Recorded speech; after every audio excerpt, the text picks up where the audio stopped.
we've experienced like 50 years worth of history in like 6 months. A bunch of stuff, yes.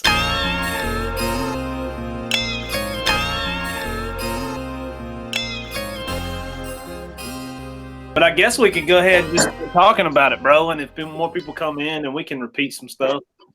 We're now live. Nice. Let's see if anybody comes in here with us. So to start though, what do y'all think? What's your opinion? My opinion, I am all for the movement in general. I posted it on Instagram where, I'm for the whole Black Lives Matter movement, but I'm not for rioting and tearing up businesses. Specifically businesses that built from the ground up and have, you know what I'm saying? Like, that's just horrible to me. All right. Yeah. What about you, Nelly? What about me? Yeah. Well, I want to hear what Rich thinks about this first, then I'll go. What do you think, Rich? What I think about it? Yeah. First of all, I got the Pac shirt on. Let's let the live people check out the drip real quick while we're on here. Somebody said hello. Oh, that's Nico. What I think about it? I think this has been a long time coming. Yeah. I think it's been a long time coming, man. I think America is a country that has had a lot of things that were never addressed appropriately. Mm-hmm. It's time to address it. I think that now we're seeing our generation is having to fight for things that should have already been taken care of. That's just my opinion. When you look at things like when you say the word institutional racism, people laugh, but it's a real thing. Mm-hmm. No, for sure. It's a real. It's not a concept. It's not a theory. It's real. I mean, if you look at banking, just banking alone, the amount of institutional racism in banking is a problem. Mm-hmm. Black people in general, brown people have a hard time getting things that seem to, for other races just kind of happen. God, I mean, I'm sure me and Hunt could sit here and talk hours about education. Yeah. I mean, there's a disproportionate amount of African Americans that get placed in special ed classes. There's a disproportionate amount of funds that go to schools that are not, a majority minority. Mm-hmm. I mean, there's all kinds. I mean, you can sit here and talk about the judicial system, and that's one thing. But institutional racism is spanned over a whole lot of things that people don't talk about, And unfortunately, I think that, I'll put it like this, man. Nelson and some of y'all watching will know, it's easy to sit back and get mad at people for looting and for burning down buildings, which you should never ever tell people, yes, that's what you should do. But I put it like this. Sometimes as a human being, especially as a man with testosterone, if I get angry, what's the first thing that men do when we get angry? Nelson. We punch it and destroy stuff. Like, that's what happens. Like, yep. And it's true. It doesn't do any good. But in that moment, when you get angry, I punch a wall. Does it something has to happen, right? Better? In that moment, absolutely it does. Nico, you know about this. It makes you feel better in the moment, but then later on, you're like, man, I got a hole in the wall I got to fix. Mm-hmm. You know what I mean? It's you learn later on that this probably not the right thing to have done. But in that moment, it's hard to tell people, hey, man, like, that's the wrong response. When it seems like that's the only response that gets attention. People will listen. Yeah, exactly. Yeah. People listen when they turn on the TV. And unfortunately, the media is mostly to blame for this. Like most of the protests that went on was completely nonviolent. It was completely peaceful. Not like, it was cops and people coming together, people of all races. But which ones did the media tend to focus on? The violent ones, The right? violent Yeah. ones. They need to focus on the ones that, you know, that and I was watching CNN, dude, and I know that Fox makes stuff up too, but dude, CNN is unbelievable with the things that they make up. Dude, I was watching it and the reporter had the microphone in his hand. And he said, they just dropped tear gas on us.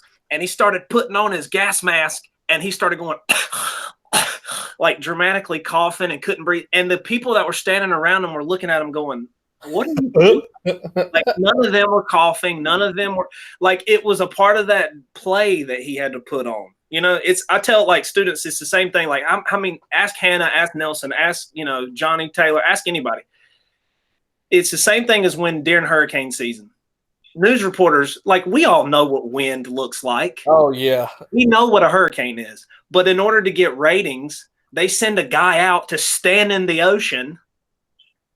Hey, Mike. And you hear nothing but wind. And he's telling people, you don't need to be out here. And they're doing that so that we'll watch. So that and then you see a surfer, you know, just cruising in the background. The wind's not blowing him down or nothing. The media tends to focus on the wild and crazy. They do whatever it takes for them to get ratings. And unfortunately, during a time like this, you know, I'm going to throw up a slide real quick because I put together a little something for us. This right now, 2020, you know the saying that history repeats itself, right? Let me switch the screen around so you don't have to see my ugly face. 1968, 2020. You ready for this? In 1968, we had NASA that launched people to the moon. It was the first time that we had an image of the actual Earth from outer space. 2020, SpaceX sends people up for the very first time, right? So now we're kind of celebrating that. We also had a pandemic in 1968. We had a massive flu pandemic. Same thing kind of going on now.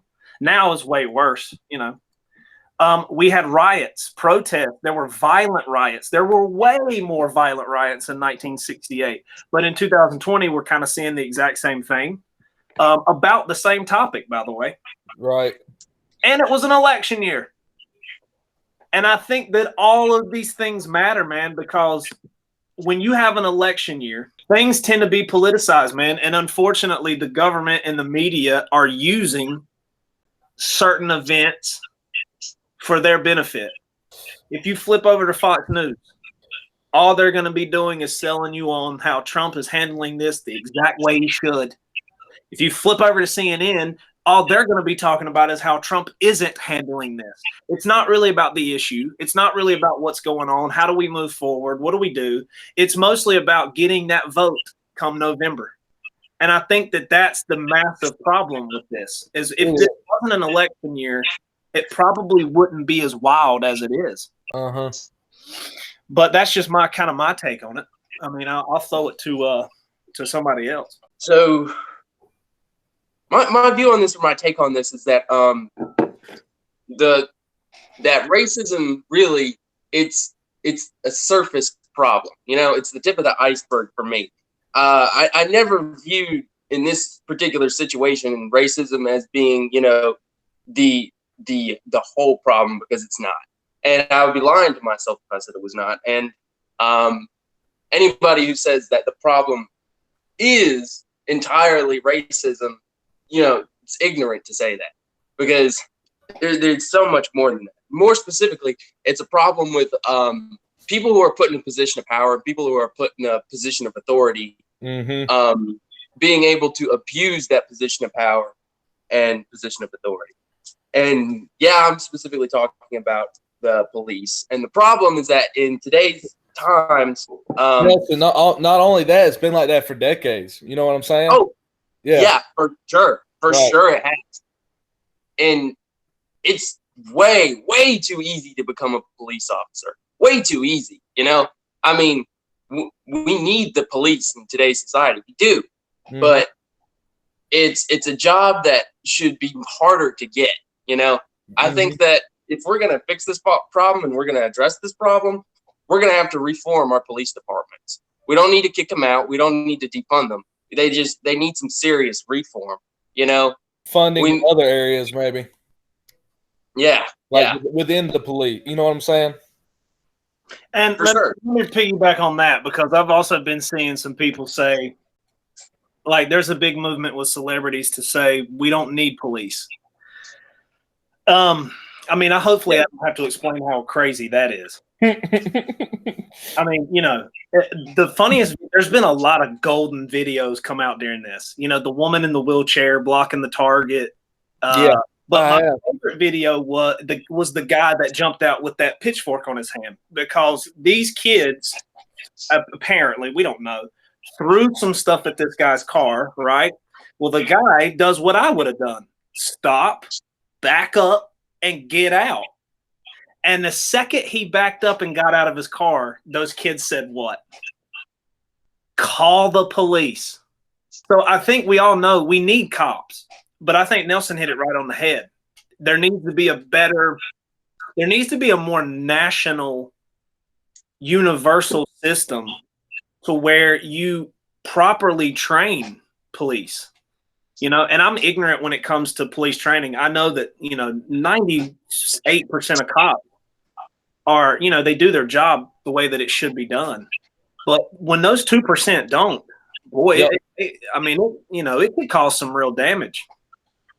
And you wouldn't think being just like, you know, even 2 to 5%, but if you count that in with the whole police population, that's a lot, you know. I mean, so for those that might not know what's going on, I guess we can fill people in on, you know, sort of what's happened. There was a fellow by the name of George Floyd who, I think it was on May 25th, was accused of using a counterfeit $20 bill. And the store called the law. When the law got there, he had left the store and they arrested him. Now the cops claim they claim that the guy took a bunch of pills. This is what they're saying, that the guy popped a bunch of pills and started acting crazy, so they had to take him to the ground and restrain him. Well, the video of the cell phones from onlookers picks up at that point, where the cops are on top of this guy for, I think it was right at 8 minutes, something like that. A cop had his knee on the guy's neck, George's neck. And then after, 8 minutes, I think the onlookers started saying, hey, man, this guy's not responding. You need to take your knee off. And then the next thing you know, the paramedics show up. And here's the thing about it, man. If you haven't seen that video, there's a lot of people. Nico saying 8 minutes, 47 seconds. The guy had his knee on. But if you haven't seen the video, you need to watch it, because it is legitimately one of the most horrific things I've ever seen. Mm-hmm. I mean, it is horrifying what happened to that guy. I mean, me being somebody who's claustrophobic, right? Dude, to hear that guy on the ground saying he can't breathe and there's nothing he can do about it, it's terrifying. There's been a bunch of cops that came out and said that that's not the way. That's not at all what is the way that they're trained to do this and all this kind of stuff. This led to a bunch of protests because they didn't immediately arrest the cops. Now, I will say this. There is a reason why they didn't immediately arrest the cops. They didn't immediately arrest the cops because in my mind, they wanted to make sure that they had due diligence, which means they wanted to make sure that they had every single thing that they could get this guy on before they took him to court. There has been cases in the past where prosecutors immediately indict cops, but they indict them for the wrong charge. Then they go to the grand jury, and the grand jury says there's no case to be made. They did not want that to happen. The mayor got involved. Trump sent the FBI in. So I think that they did the right move by making sure that there's a 2-day investigative process. People protested because originally the charge was going to be involuntary manslaughter. They have since upped that to, I believe, second-degree murder.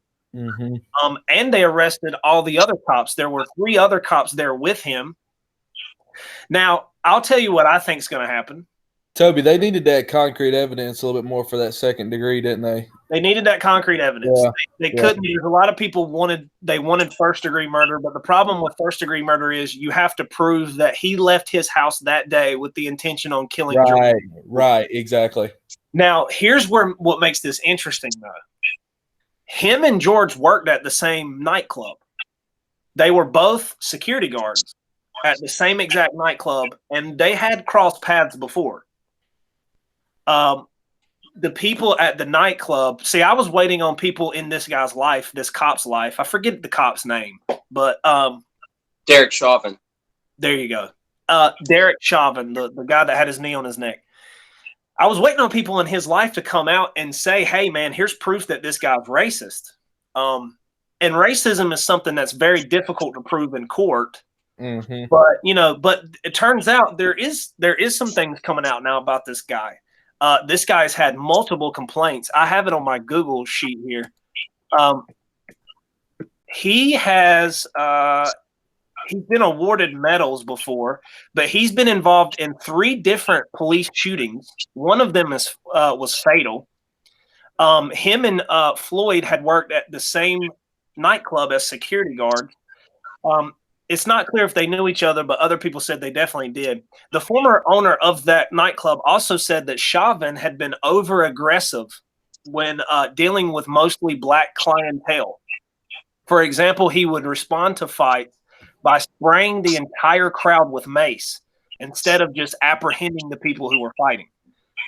So this is going to be interesting. If the guy has a history of being aggressive as a cop, which apparently he's been written up several times, and as a former boss that says he's using overly aggressive tactics there, that might be all you need to sink him on a second-degree murder charge. Now, another thing that's interesting is the Asian cop. I'm not even going to attempt to pronounce his name, but the Asian cop that everybody's been talking about, he is a police officer for the Minneapolis Police Department. And I can flip this screen around so you can see it. He started as a part-time community service officer in 2008. After being laid off for 2 years, he resumed working for the police. I wonder why he was laid off. 6 complaints had been filed against him. None of those had resulted in disciplinary action. In 2014, an African-American man said that the Asian cop handcuffed him without cause, threw him to the ground, punched, kicked, and kneed him. The man's teeth was broken, and he was hospitalized. He actually sued the Asian cop, and they settled out of court for $25,000. So here you have 2 officers of the 4 that have a history of violence against not only people, but of African-American descent. Right. So I say that to say, I think those 2 gentlemen are toasted. I think that is all that it's going to take in court to prove that maybe these 2 guys didn't handle this appropriately, especially when you have all of that backstory. Right. It's going to be interesting, man. Now, the other 2 guys have never had a complaint. They've never had an issue. So I don't know what's going to happen with them in court, but the aiding and abetting charge, it doesn't take that much to get, for that charge to stick. But man, it's horrifying watching that video, dude. It is. Oh, for sure. Video. There's been a lot of different videos throughout the years of police brutality against, blacks, but that one in particular is just clear. I mean, it's clear as day. You can tell that the dude is just, George is struggling on the ground. Yes. I just can only imagine, like you said, Toby, I used to get so frustrated when my dad, we were wrestling, he would stick my head in the couch for just mess around for a minute, not even a minute. And I would start flipping out because I couldn't, you can't breathe. You think you can't breathe. But he had no right to just keep pushing his head or his neck down for 8 minutes straight. It hurts watching it. It does hurt watching it, man. I view it like this. Everybody's getting on Donald Trump's case about not responding, and I think that he should. I think it's a wrong move for him politically not to respond, especially in the election year. You've got to respond with some sort of sympathy, and I think that's what's been lacking from him so far is sympathy with the protesters. Now, I think he did respond appropriately when he said, "Hey, if y'all don't quit looting and rioting, I'm going to send the military in." That's his job. You know what I mean? That's what he has to do. He has to do that. So, but I think him not sharing some sympathy when he has so much to say about everything, I think is going to be detrimental, man. Did you see where General Mateus And if you don't know, him and Trump have been boys pretty much Trump's whole campaign. He turned his back on Trump. And dude, that is severe. The former president George Bush came out against Trump, and I honestly think, as crazy as this sounds, it would not surprise me if George Bush decided to endorse Joe Biden. That wouldn't surprise me. If that happened, that's unprecedented. Mm-hmm. I've never heard anything like that before, but it wouldn't surprise me if it happened. But I don't know, man. I don't know. Where do you go from here? I think as white people, which right now it looks like that's pretty much everybody. I don't know who's watching. I feel like it's just us, a bunch of white people talking about it right now. But I think as white people, we do have a responsibility to open up dialogue and to listen to our friends of color, because it is, as easy as it may seem to be, like, listen, white privilege is not a thing. As easy as that may sound, you don't know. Right. You don't know what it's like to live someone else's life. I say it like this. Women don't understand what it's like to be a man, and men don't understand what it's like to be a woman in some cases. There's no way that you can know what it's like to be an African American if you're not in this country. You may think you do, but there's no way you don't. I have close friends of mine who are African American, and they have told me horror stories over the years of people just absolutely treating them like animals. I've seen some of that before when I was with them. Our basketball team. I'm sure Peyton could tell you stories on stories about going to certain districts around here that are predominantly white, and the white parents spitting on our players.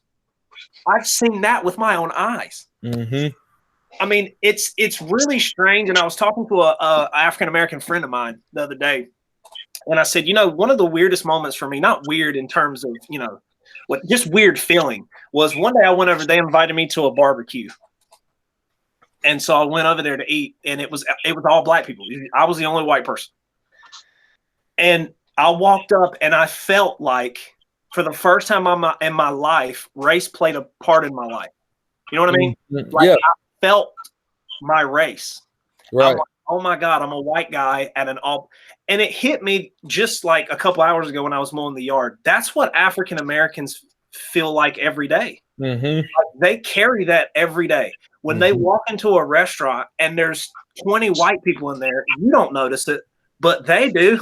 Yeah. Because everyone notices them when they walk in. That's everyone's first thought is, there's an African American that walked in the restaurant, and they feel that. Just like I felt that when I went to a barbecue and I was the only white guy there. I felt that.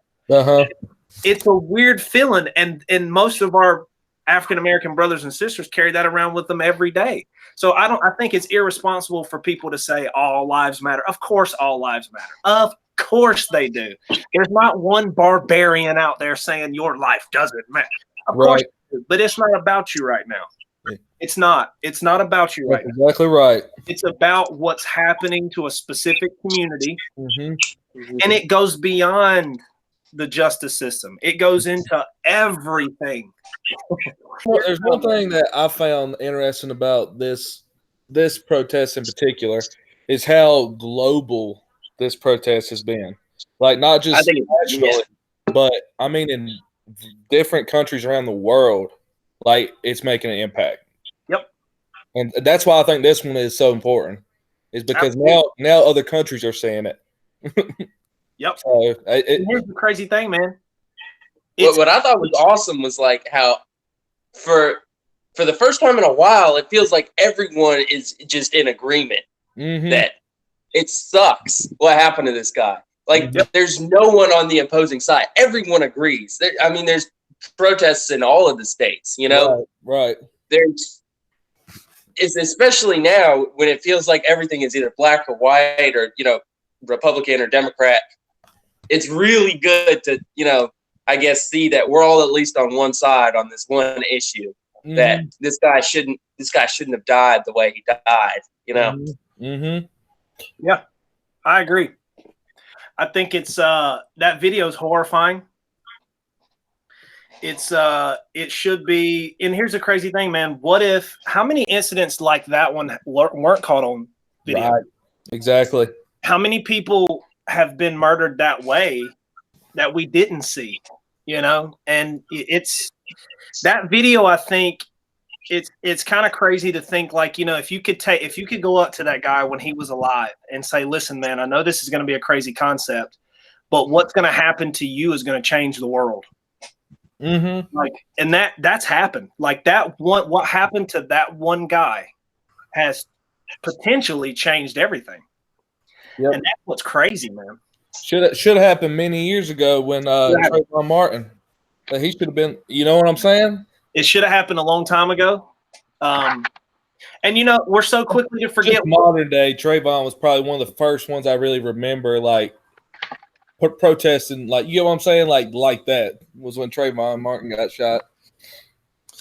I think that this is so. Where do we go from here? So we got some people watching on Instagram Live. So okay, I gotta go, but good seeing you guys. Wrap this up. Bye, Hannah. Bye. We're gonna wrap this up. So, as a history teacher, where do I see what needs to happen? Here's what I think needs to happen.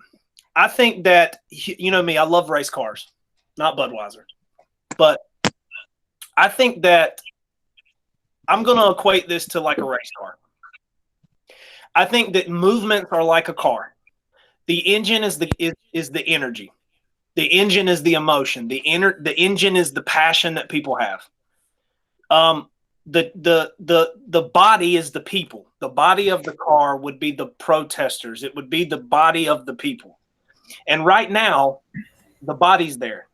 The engine is redlining.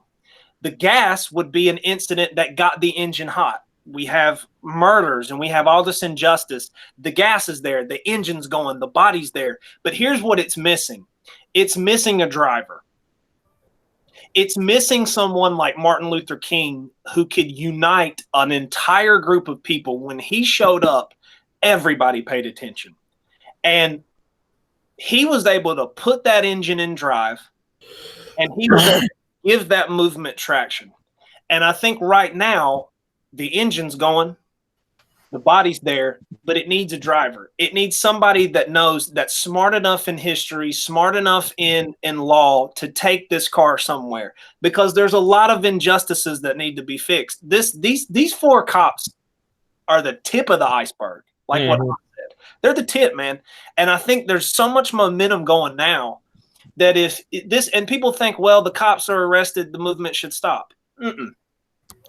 The movement needs to keep going until it's fixed. Until all these little things are fixed, it needs to keep going. But how does it keep going? You need a driver.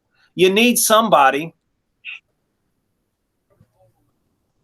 who's powerful enough to be able to drive that car. And I think that right now that the movement's going to have to start finding that voice. And Nelson brought up a great point. In England, where they were rioting, the actor for Star Wars, he came out. And dude, what that guy was able to do, I don't know if y'all have seen that video, but if y'all haven't, look it up. Dude, he single-handedly made an entire crowd of thousands of people shut up and listen, and then brought everybody together. That's the kind of leader that I think needs to drive this movement from here on out. Because the protests will stop. The rioting will stop. But the movement shouldn't. Right. Because if it does, then it's just going to repeat. Everything's just going to repeat. You do have to have. I'm with you. We need to have somebody to keep it moving forward. You know, and it needs to be somebody genuine too. Right. It doesn't need to be a politician who's going to use this to their advantage. You know, to further their platform. It's got to be somebody who's going to come from the heart and really mean what they say. And if it ain't that kind of person, it's not going to get fixed. You know, it's just going to get rearranged. It doesn't need to get rearranged. It needs to get fixed. Yep. So in closing, all my white people who are listening, take the time to listen to your black brothers and sisters. Take the time to have uncomfortable conversations. And it doesn't just stop with African Americans. Have that conversation with people here from other countries. Have that conversation with everybody, because you don't know what people are experiencing. And how boring would it be if everybody was the same? Right. I mean, some of the best conversations that happen in my class come from people who disagree with what I'm saying, or who who have differing viewpoints. That's what makes it interesting. It would be a bore fest if everyone just went, "Yep, agreed, yep." Wow, what a great combo! You got to have. I think it's the most fascinating people in the world to talk to are people who are completely different than me, and not to argue, not to debate, but to sit down and go, let me hear what this person's coming from. Let me hear this, because I can't just dismiss this person. This person comes here with actual life experiences. Let me listen. So to all my white people listening, listen. Take the time to listen. This is not about politics. That's the problem. Is people are so quick to jump on the Republican train, the Democrat train. Forget that. We're humans, man. You know, in times of trouble, all that nonsense goes out of the window. Whether you're a Democrat, whether you're a Republican, that goes out of the window, man. And this is a time of crisis. It's a time where we need to forget about that, and we need to look at each other as brothers and sisters. We need to look at each other as human beings, and we need to listen to each other, both sides. And we need to fix some of these injustices. Any last thoughts? The only thing I want to say is, first of all, I appreciate you doing this, Toby, and people who join. I just want to say, continue to educate yourself. You know, read, watch documentaries, educate yourself on history and the oppression that blacks have had through decades. I mean, you know, continue to educate yourself. Then a lot of times you'll realize, you know, your viewpoints change for a positive thing. So plus you just gain knowledge. Ain't nothing wrong with gaining knowledge. So Nelson, any last words? Not really. I got on here. I said what I wanted to say. I feel pretty satisfied. Okay. Well, I hope everybody continues to push this movement along. But stay safe, man. Stay educated. Don't stay woke. Woke is such a stupid thing. I hate that. I hate woke. Just stay educated, man. Just talk to people. Keep that communication line open. I love you guys, and we'll see y'all later. Bye, y'all. Be safe. Later.